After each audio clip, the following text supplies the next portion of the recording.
Singapore ಹಾಂಗ್ಕಾಂಗ್ನಲ್ಲಿ Covid ರೂಪಾಂತರಿ ತಳಿ ಈಗ ಆರ್ಭಟಿಸ್ತಾ ಇದೆ. ಹೆಚ್ಚಾದಂತಹ ಒಮಿಕ್ರಾನ್ JN1 ಉಪತಳಿಗಳ ಕಾಟ. ಅಂದ್ರೆ 2024ರಲ್ಲಿ ಇದ್ದಂತ JN1 ತಳಿ ಏನಿತ್ತು ಅದರ ಉಪತಳಿಗಳ ಕಾಟ ಈಗ ಹೆಚ್ಚಾಗ್ತಾ ಇದೆ. ಆಗ್ನೇಯ ಏಷ್ಯಾ ರಾಷ್ಟ್ರಗಳಲ್ಲಿ ಹೆಚ್ಚಾಗಿರೋದು ಈ ತಳಿಗಳ ಆರ್ಭಟ. NB1.8 ಜೊತೆಗೆ LF7 ಪ್ರಕರಣಗಳ ಸಂಖ್ಯೆ ಹೆಚ್ಚಾಗ್ತಾ ಇದೆ. ಈ ಕಡೆ ಹೆಚ್ಚಾಗಿ ಇಲ್ಲ. ಆಗ್ನೇಯ ಏಷ್ಯಾ ರಾಷ್ಟ್ರಗಳಲ್ಲಿ ಥಾಯ್ಲೆಂಡ್, ಹಾಂಗ್ಕಾಂಗ್, ಸಿಂಗಾಪುರ, ಚೀನಾ ಇಲ್ಲಿ ಹೆಚ್ಚಾಗ್ತಾ ಇದೆ ಪ್ರಕರಣಗಳ ಸಂಖ್ಯೆ. ಕೇಂದ್ರ ಆರೋಗ್ಯ ಇಲಾಖೆಯಿಂದ ಕೋವಿಡ್ ಅಲರ್ಟ್ ಅನ್ನ ಕೊಡಲಾಗಿದೆ. ಕೇರಳದಲ್ಲಿ ಹೆಚ್ಚಾಗಿರುವಂತಹ ಕೋವಿಡ್ ಪ್ರಕರಣಗಳ ಸಂಖ್ಯೆ. ಕರ್ನಾಟಕದಲ್ಲಿ 35 ಕೋವಿಡ್ ಸಕ್ರಿಯ ಕೇಸ್ಗಳಿದ್ದಾವೆ. ಬೆಂಗಳೂರು ನಗರದಲ್ಲೇ 32 ಸಕ್ರಿಯ ಪ್ರಕರಣಗಳಿದ್ದಾವೆ. ಮುನ್ನೆಚ್ಚರಿಕೆ ತೆಗೆದುಕೊಳ್ಬೇಕು ಅಂತ ಆರೋಗ್ಯ ಇಲಾಖೆ ಈಗಾಗಲೇ ಸೂಚನೆಯನ್ನು ಕೊಟ್ಟಿದೆ.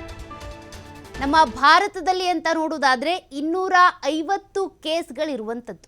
ಕರ್ನಾಟಕದಲ್ಲಿ ಅಂತ ಬಂದಾಗ 35 ಕೇಸ್, ಬೆಂಗಳೂರಿನಲ್ಲೇ 32 ಕೇಸ್ಗಳು ಪತ್ತೆ ಆಗಿರೋದು. ಇನ್ನು ಸಿಂಗಾಪುರ, ಹಾಂಗ್ಕಾಂಗ್ ಇಲ್ಲೆಲ್ಲ ನೋಡೋದಾದ್ರೆ 12,500, 33,000 ಈ ರೇಂಜ್ಗೆ ಅಲ್ಲಿ ಪ್ರಕರಣಗಳು ಪತ್ತೆಯಾಗ್ತಾ ಇರೋದು.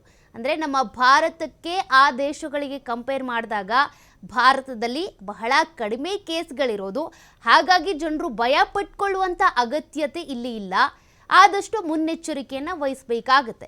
ನಿಮ್ಮ ಕೈಯನ್ನು, ದೇಹವನ್ನು ಸ್ವಚ್ಛವಾಗಿಟ್ಕೊಳ್ಬೇಕಾಗತ್ತೆ. ಕೈ ಸ್ವಚ್ಛವಾಗಿಟ್ಕೊಳ್ಳೋದಕ್ಕೆ ಅಂತ ಸ್ಯಾನಿಟೈಸರ್ ಬಳಸಿ, ಮಾಸ್ಕ್ ಹಾಕ್ಕೊಳ್ಳಿ. ಬೇರೆಯವರ ಉಸಿರಾಟದಿಂದ ಅವರಲ್ಲಿ ಇರುವಂಥ ಸೋಂಕು ನಿಮಗೆ ತಗಲ್ದೇ ಇರೋ ರೀತಿಯಾಗಿ. ಜೊತೆಗೆ ಹೊರಗಡೆ ಹೋಗ್ತೀರಾ ಅಂತ ಅಂದರೆ ಬಿಸಿ ನೀರನ್ನು ತೆಗೆದುಕೊಂಡು ಹೋಗಿ. ನಿಮ್ಮ ಆರೋಗ್ಯಕ್ಕೆ ಬೇಕಾದಂಥ ಎಚ್ಚರಿಕೆಗಳನ್ನು ನೀವೇ ವಹಿಸಬೇಕಾಗತ್ತೆ. ಯಾಕೆಂದರೆ ಇದು ಬಹಳ ಹೆದರಿಸುವಂಥ ವಿಚಾರ ಅಲ್ಲ. ಕೋವಿಡ್ ಸೋಂಕು ಅನ್ನೋದು ಕೂಡ ಒಂದು ಸೋಂಕಷ್ಟೇ.